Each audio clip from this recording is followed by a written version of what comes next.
प्रिय विद्यार्थियों, आप सभी का आज की कक्षा में स्वागत है। हम बिहारी सतसई के दोहों का भावार्थ समझ रहे हैं। इसी क्रम में हमने कोटा विश्वविद्यालय के बीए हिंदी साहित्य के विद्यार्थियों के प्रथम प्रश्न पत्र के तहत जो दोहे रीतिकालीन कवियों में से बिहारी के जो दोहे हैं उन पर हम बातचीत कर रहे हैं। और बिहारी के बहुत से दोहों पर हमने पिछली कक्षाओं में बातचीत की है और उनका अर्थ समझने का प्रयास किया है। आज हम जिन दोहों पर बातचीत करेंगे वो दोहे मुख्य रूप से नीति और श्रृंगार के हैं। एक दोहा नीति का है और दूसरा श्रृंगार वर्णन का है। तो हम शुरुआत करते हैं। मैं अपना परिचय दे दूं। मैं हरिराम भारती राजकीय महाविद्यालय मांगरोल में सहायक आचार्य हिंदी के पद पर कार्यरत हूँ। आज हम जिस दोहे की बात करते हैं उसे आप अपनी स्क्रीन पर देखें और उसे समझने का प्रयास करें। दोहा आपकी स्क्रीन पे दिखाई दे रहा है।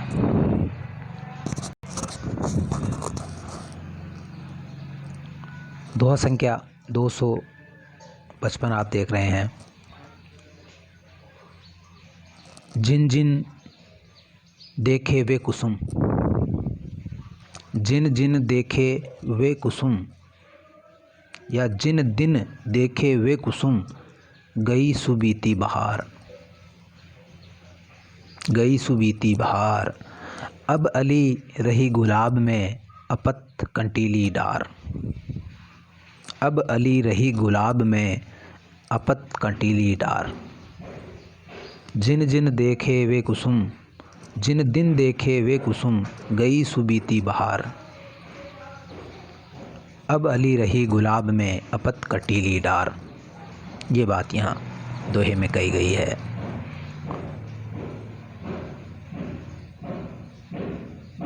शब्दों पर हम जाएं तो यहाँ पर ब्रज भाषा के शब्द हैं और मुख्य रूप से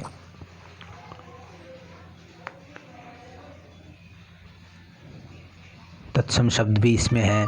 कुछ एक शब्द विदेशी भी हैं जैसे गुलाब है, और बहार शब्द है ये भी विदेश का है, बाहर का है। अपने यहाँ वसंत कहते हैं बाहर को। कुसुम संस्कृत का शब्द है।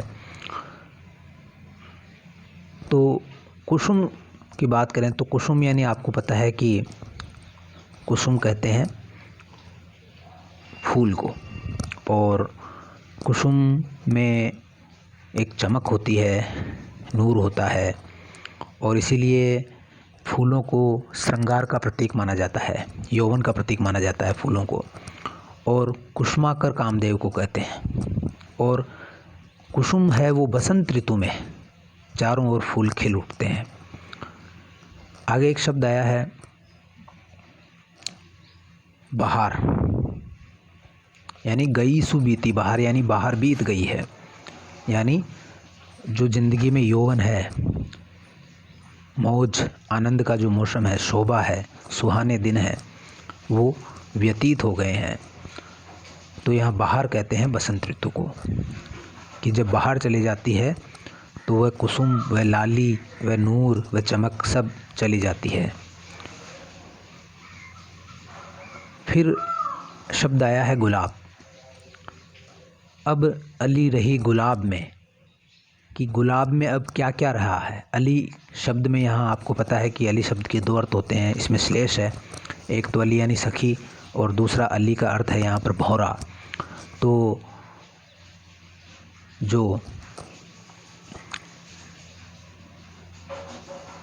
अली होता है, बोहरा होता है, वह गुणवश कुसुम के पास आता है और सखी भी गुणवश यानी कोई गुण होता है तभी मित्र बनती है। तो यहाँ पर अली यानी भ्रमर पराग कणों के लिए आता है। तो वह पराग कणों को संबोधित कर रही है कि अब अली रही गुलाब में, कि गुलाब में अब क्या रह गया है। अब तो जब कुसुम ही झड़ गए हैं, बहार बीत गई है, यौवन समाप्त हो गया है, तो बहार बीत गई है, तो गुलाब में अब क्या रह गया है, अपत हो गया है। गुलाब की जो डाली है वो अपत हो गई है।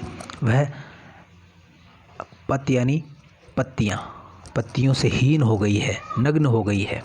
अब उसमें नंगी डाली है वो गुलाब की, और कंटीली, अब केवल कांटे उस डाली पर दिखाई दे रहे हैं। अब केवल एक उदासी का भाव ही, कांटे यानी दुख, दर्द, वेदना, पीड़ा, दुर्दशा या विपत्ति ही उस पे शेष रह गई है। इसी तरह से यहाँ हम बात करें तो यहाँ पर ये अपत यानी पत्रहीन हो जाना। पत कहते हैं, आपको पता है कि पत एक तरह से इज्जत को भी कहते हैं। पत यानी इज्जत भी होता है, पत रखना यानी इज्जत रखना, लाज रखना। तो अब क्योंकि अपत हो गई यानी लज्जा रहित हो गई है, लज्जा रहित हो गई है, उसमें कोई लज्जा नहीं है, सौंदर्य बाकी नहीं रह गया है, दुर्दशा हो गई है। तो यहाँ अपत शब्द में श्लेष है। अपत हो जाना यानी एक तरह से तो पत्रहीन हो जाना, डाली का पत्रहीन हो जाना, और दूसरी तरफ अपत का अर्थ है बिल्कुल ही बेनूर हो जाना, दुर्दशा को प्राप्त हो जाना, निर्लज्ज हो जाना, लज्जा रहित हो जाना। और कंटीली डार में यहाँ दो अर्थ है कि जीवन की कांटों भरा रास्ता, कठिनाइयों से भरा हुआ रास्ता, या कठिनाइयों से भरा हुआ दुर्दशा को प्राप्त समय, ये यहाँ पर कंटीली डार का अर्थ है। और एक आप गुलाब की पत्ती में कांटे ही शेष रह जाते हैं। तो यहाँ पर ये जो सारी चीज़ें आई है इसमें, कि एक सामान्य अर्थ हम देख रहे हैं तो वो ये हो रहा है कि बाहर के बीत जाने के बाद जो मौसम आता है उसका यहाँ वर्णन है कि बाहर के बीत जाने के बाद का जो मौसम है उसमें खिज़ां, जिसको खिज़ां कहते हैं, खिज़ां या का मौसम कहते हैं, पतझड़ का मौसम कहते हैं। तो पतझड़ में वो सर्दी के कारण से या गर्मी के कारण से सारे जो मौसम बदलने के कारण सारी जो उसकी जो पौधे की पत्तियां हैं और फूल है सब झड़ जाते हैं और कांटे ही शेष रह जाते हैं। उसकी बात यहाँ कही गई है। तो यहाँ पर किसी बात हम करें कि ये कौन बात कह रहा है, यहाँ प्रसंग क्या है इसका। तो यहाँ पर किसी ऐसी महिला का, किसी ऐसी नायिका का वर्णन है जो विषादग्रस्त है। इसकी विषाद का कारण यह है कि उसका यौवन अब बीत गया है, यौवन ढल गया है, या फिर ये ऐसे व्यक्ति पर अन्योक्ति की गई है, किसी गलित यौवना पर ये अन्योक्ति हो सकती है, या किसी नष्ट संपत्ति मनुष्य, ऐसा मनुष्य जिसकी वैभव, जिसका सुख राज्य, सुख साम्राज्य नष्ट हो गया हो और अब वह दुर्दशा उसकी होने लगी हो, उस पर एक अन्योक्ति यहाँ पर कही गई है। तो ये अन्योक्ति अलंकार का यहाँ प्रयोग किया गया है। अन्योक्ति में क्या होता है कि अन्य पर किसी मतलब अन्य को उपदेश दिया जाता है और बात ही बात में किसी और पर बात घटा करके सामने वाले श्रोता को संदेश पहुंचा दिया जाता है। बात दूसरों पर घटाई जाती है और संदेश श्रोता को दिया जाता है, उपदेश दिया जाता है। ठीक है, आप उपदेश तो गोपियाँ कृष्ण की जो गोपियाँ हैं वो उपदेश तो दे रही है अली यानी भ्रमर को, भ्रमर गीत में उपदेश भ्रमर को दे रही है, लेकिन उसका संदेश किसके लिए है? कृष्ण के लिए और उद्धव के लिए। तो इस तरह से वो अन्योक्ति का एक अलंकार होता है जिसमें आप सामने वाले को सीधी बात न करके अन्य पर टिप्पणी करते हुए सामने वाले तक संदेश पहुंचा देते हैं। तो ऐसा ही यहाँ पर ये हो रहा है। तो ये जो गलित यौवना है उस पर एक अन्योक्ति की गई है कि यौवन ढल जाने के बाद में क्या स्थिति होती है, उस पर एक वर्णन है कि इसका अर्थ करें तो सखी से कहा है, किसी ने कहा है कि हे भ्रमर, अब अली रही गुलाब में। अली यानी भ्रमर को ये संबोधित है कि हे भ्रमर, जिन दिनों तूने वे सुंदर सुवासित पुष्प देखे थे वे बहार के दिन थे। वे बहार के दिन थे, वो बसंत के दिन थे जब सुंदर सुवासित पुष्प हर तरफ चमन में दिखाई देते थे, जब शरीर पे बहार थी, नूर था, एक शोभा थी। अब वह बहार, वह यौवन, वह बीत गया है। अब इस गुलाब की पत्ती में क्या शेष रह गया है, या इस शरीर में क्या शेष रह गया है? अब तो ये अपत्र यानी पत्रहीन और कंटीली डार रह गई है। मतलब अब यह शरीर बिल्कुल पत्रहीन हो गया है, दुर्दशा को प्राप्त हो गया है, या बेनूर हो गया है। ये यहाँ पर ये बात कही गई है।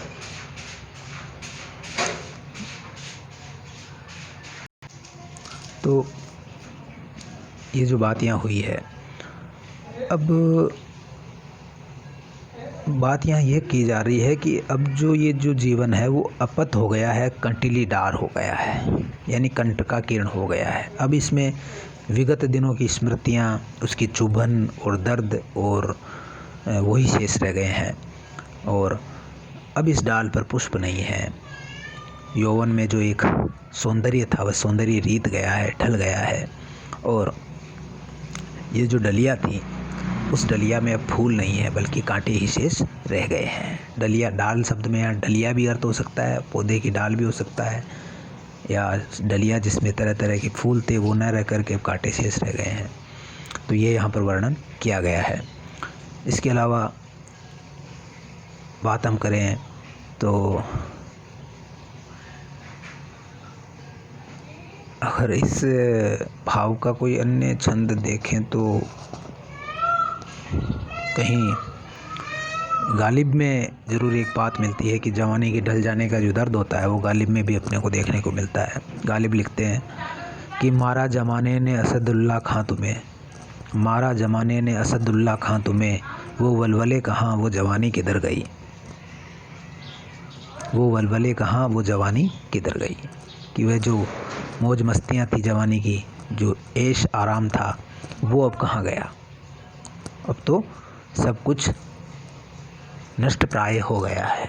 तो यही बात यहाँ पर की गई है कि अब बाहर बीत गई है तो उसमें कुछ विशेष नहीं रहा है। इसी तरह से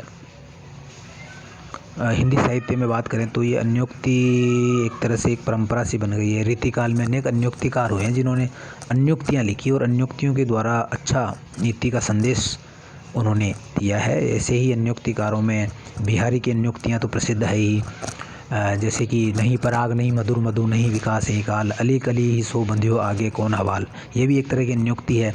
या बाज पर आए पाने पर तू पंछी न मारी, ये भी एक अन्योक्ति है।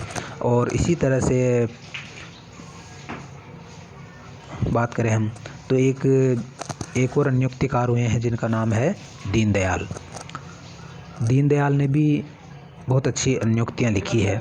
तो दीनदयाल की एक अन्योक्ति की बात हम कर ले तो उन्होंने लिखा है कि ऐसे लोगों पर अन्योक्ति लिखी जो गुण ग्राहक नहीं है, जो पत्थर दिल है या चिकने घड़े हैं जिन पर कला, कितनी ही कला उनको दिखाओ वो पिघलते नहीं हैं। तो ऐसी ही एक अन्योक्ति उनकी है। तो ये एक तो चंद्रमणि होती है, जो चंद्रमणि चंद्रमा के किरणों, शीतल किरणों से भी पिघल जाती है। और एक तेलिया पखान होता है। तेलिया पखान यानी काला चिकना पत्थर होता है जिस पे किसी का भी प्रभाव नहीं पड़ता है। तो यहाँ पर उनकी दीनदयाल की एक अन्योक्ति प्रसिद्ध है कि केती सोम कला करो करो सुधा को दान, केती सोम कला करो करो सुधा को दान, नहीं चंद्रमणि जो द्रवे यह तेलिया पखान। ये तो तेलिया पखान यानी पत्थर है जो कभी द्रवित नहीं होंगे। ये चंद्रमणि नहीं है जो द्रवित हो जाए। चाहे हे चंद्रमा तुम कितनी ही कलाएं दिखाओ, चंद्रमा पे भी कला होती है और जो कलाकार होता है उस पर वो भी अपनी कला दिखाता है। तो चंद्रमा को कह रहे हैं, चंद्रमा के द्वारा कलाकार को बात कह रहे हैं, वो अन्योक्ति संबोधित चंद्रमा को कर रहे हैं और संदेश कलाकार को दे रहे हैं, कवि को दे रहे हैं कि हे कवि, तुम चाहे कितनी ही कलाएं यहाँ दिखाओ, इस दरबार में तुम्हारी कोई सुनने वाला नहीं है। और चाहे तुम कितना ही रस बरसाओ, कितनी ही सुधा का दान करो, केती सोम कला करो, करो सुधा को दान, चाहे कितना ही रस यहाँ बरसा दो, लेकिन यहाँ सब तेलिया पखान है, चिकने पत्थर हैं, उन पे तुम्हारी इस कला का कोई असर नहीं होगा। ये कोई चंद्रमणियाँ नहीं है जो तुम्हारी कला से द्रवित हो जाएगी। तो यहाँ पर एक चंद्रमा को के माध्यम से कलाकार को संदेश दिया गया, अन्योक्ति अलंकार का प्रयोग है। इसी तरह बिहारी की अन्योक्तियाँ भी बहुत प्रसिद्ध हैं और ये भी एक प्रकार की अन्योक्ति है कि जिन जिन देखे वे कुसुम गई सूझ बीती बहार। इसका आप अन्योक्ति अलंकार के उदाहरण के रूप में भी आप इसका प्रयोग कर सकते हैं। अगले दोहे की ओर बढ़ें।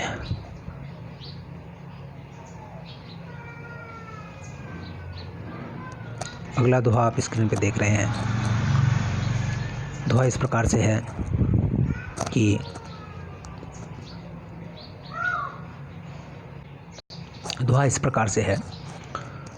इत आवती चली जाती उत, इत आवती चली जाती उत, जाती चली उत, चली 6-7 हाथ, चढ़ी हिंडोरे से रहें लगी उसासन साथ, चढ़ी हिंडोरे से रहे लगी उसासन साथ।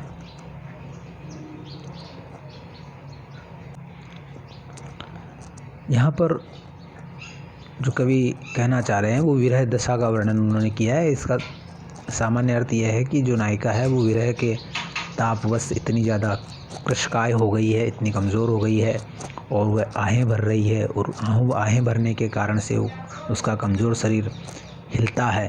तो ऐसा लगता है जैसे कि हिंडोरे पर बैठी हो और चल नहीं पा रही हो।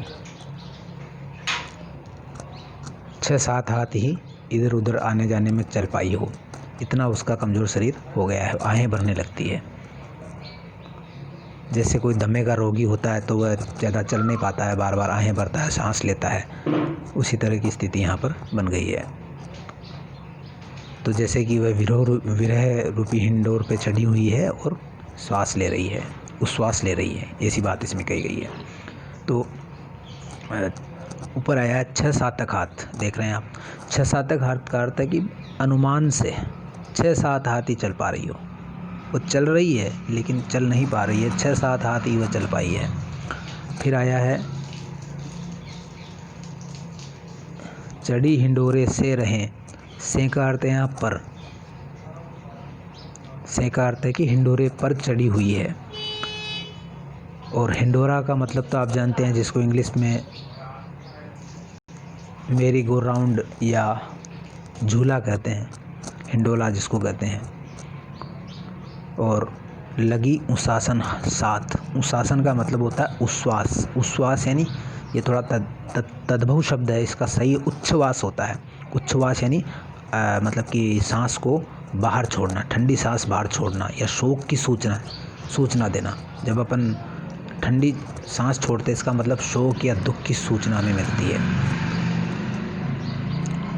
ना। तो ये आहें भरने को भी आप उच्छ्वास कह सकते हैं, उच्छ्वास कह सकते हैं। जो दुख है वो बाहर जब प्रकट होता है तो हम उच्छ्वास लेते हैं या उसास लेते हैं। तो वो विरह वेदना के कारण से जली जा रही है और उसके हृदय से आहें निकल रही है और वह चल नहीं पा रही है। चलती है लेकिन अति कमज़ोर शरीर के कारण से बार बार लौट करके आती है और 6-7 हाथ ही चल पाई है। ऐसा वर्णन इसने कवि ने यहाँ किया है।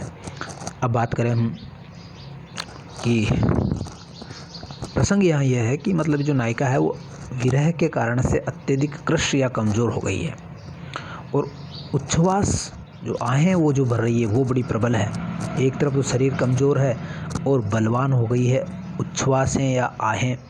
इसके कारण से एक सखी उसको इसकी ये दारुण दशा को देख करके कहती है कि यह जो तन्वी नायिका है, बिल्कुल तनु तिनके जैसी इसका शरीर हो गया है और वह ऐसी इतनी ज़्यादा क्रस्त हो गई है कि उसके उच्छ्वास ऐसे प्रबल हो गए हैं कि वह जैसे हिंडोरे पे चढ़ी हो और 6-7 हाथ ही चल पाती है, और ऐसे लगता है जैसे हिंडोरे पे चढ़ी हुई हो।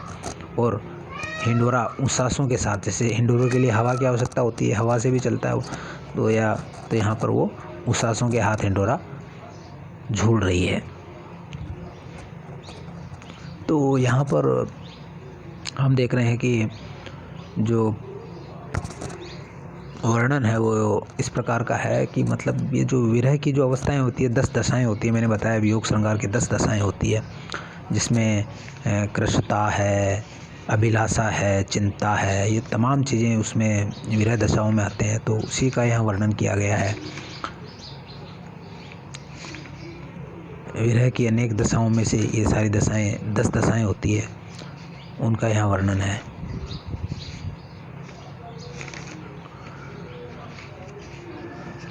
कृशता भी उनमें से एक है। तो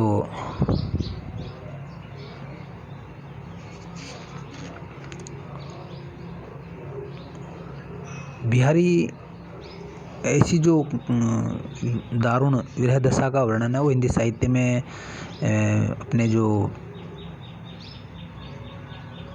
कवि हैं मलिक मोहम्मद जायसी, उन्होंने पद्मावती का जो नागमती का विरह वर्णन है उसमें भी नागवती की ऐसी ही दारुण दशा का चित्रण अनेक स्थानों पर किया है।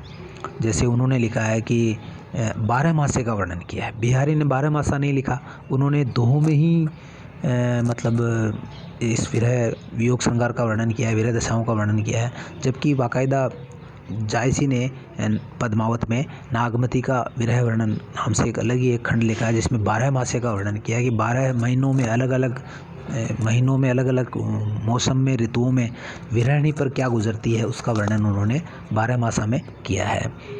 तो लेकिन बिहारी के दोहों में ही ये सारी चीज़ें अपने को देखने को मिलती है।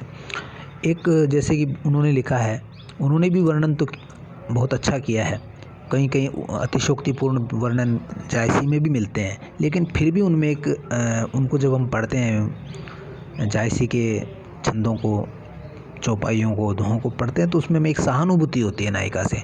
जबकि यहाँ जो हम पढ़ रहे हैं कि वह उच्छ्वासों के कारण ही हिंडोले पर चढ़ी सी झूल रही है, उच्छ्वासें इतनी तेज़ है उसकी, और वो 6-7 हाथ ही चल पाती, इतनी कमज़ोर हो गई है। तो इस तरह का जो वर्णन है वो थोड़ा अतिशयोक्तिपूर्ण वर्णन हमें लगता है, और ऐसे लगता है कि यहाँ कवि ने अपनी कलाकारी दिखाने के लिए, अपना एक कौशल दिखाने के लिए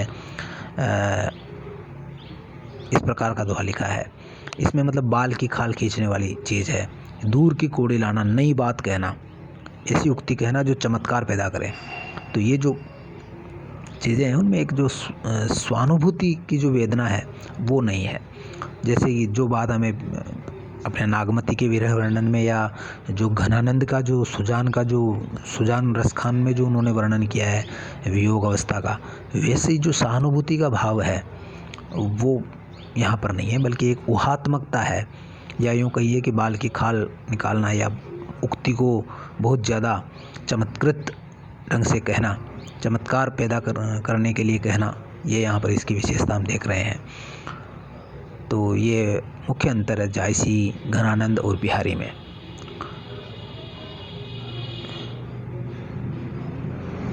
जैसे जायसी का एक अपन छंद थोड़ा पढ़ लें। माघ महीने का वर्णन है, जो सर्दियों का महीना है, उसमें देखो किस तरह से नायिका की कृश दशा का वर्णन करते हैं कि तुम बिनु कांपे धनी पिया, तन तिन उर भा डोल, तेही पर विरह जराई के, चहे उड़ावा झोल। कि तुम बिन, धनी यानी गृहिणी स्त्री कांपती है, हे प्रियतम तुम बिन ये स्त्री कांपती है और तन तिनके के समान होकर के डोल रहा है। तेही पर विरह जराई के, चहे उड़ावा डोल, और झोल यानी, और उस पर ये जो विरह है वो उस तिनके को जला करके और झोल के समान उड़ाना चाहता है। जेठ के महीने का वर्णन देखें तो वहाँ भी एक प्रकार की सहानुभूति है। वो लिखते हैं कि अधजर भयउ मासुतन सूखा, लागे विरह काल हुई भूखा। कि जेठ के महीने में तो विरह जैसे कोई काल बन गया हो, साक्षात काल का स्वरूप बन गया हो, और अधजर की झड़ लगती है और सारा तन सूख गया, सारा जो मांस है तन का वो सूख गया है और ऐसा लग रहा है कि अब ये विरह रूपी काल नायिका को खा ही जाएगा। भूखा है काल, वो खा ही जाएगा। तो इस तरह के जो मार्मिक वर्णन है उसमें एक मतलब जो अतिशयोक्ति के बजाय उत्प्रेक्षा का बहुत अच्छा प्रयोग उन्होंने किया है जायसी ने। तो यहाँ हम अंतर देख रहे हैं कि किस तरह से दोनों कवियों में के विरह वर्णन में अंतर है। बात करें हम तो जो कबीर की विरहणी की बात करें तो उसमें भी इस प्रकार का अतिशयोक्तिपूर्ण वर्णन नहीं है, लेकिन एक प्रकार की एक मार्मिकता उनके दोहों में, कबीर के दोहों में विरह के अंग में आपको मिलेगी। इस प्रकार की जो बिहारी की तरह की जो ऊहात्मकता है या अतिशयोक्तिपूर्ण चमत्कार प्रदर्शन है वह कबीर में भी आपको नहीं मिलेगा। कबीर का एक छंद लें अपन तो कबीर लिखते हैं कि विरह भुवंगम तन बसे, विरह रूपी भुवंगम यानी सांप तन में बसता है और उस पर कोई मंत्र नहीं लगता। विरह भुवंगम तन बसे, मंत्र न लागे कोई, राम वियोगी ना जीवे, जीवे तो बोरा होए। कि राम का जो वियोगी है वो या तो जीता नहीं है और जीता तो पागल हो जाता है, बोरा हो जाता है। और उसके भीतर विरह रूपी भुवंगम यानी सर्प निवास करता है, उस पर कोई मंत्र नहीं लगता है। ऐसा जहर चढ़ता है या तो वह बोरा हो जाता है या फिर जीता नहीं है। इस तरह की मार्मिक उक्तियाँ संत कबीर में हमें देखने को मिलती है। और उनके अंदर एक विरहनी है कि योगिनी सी दशा उनकी हो जाती है कि जैसे योगिनी होती है उसको दुनिया की कुछ भी परवाह नहीं होती है, कुछ पता नहीं रहता है, न खुद का पता न दुनिया का पता रहता है। वो स्थिति जायसी और कबीर में अपने को देखने को मिलती है और यहाँ पर जो है वो एक प्रकार की अतिशयोक्ति हम देख रहे हैं। तो आज के ये दो दोहे हुए दोस्तों, कल फिर नए दोहों के साथ मिलते हैं, तब तक इजाज़त दीजिए। हिंद देश के निवासी सभी जन एक है, रंग रूप वेशभूषा चाहे अनेक है। जय हिंद, जय भारत।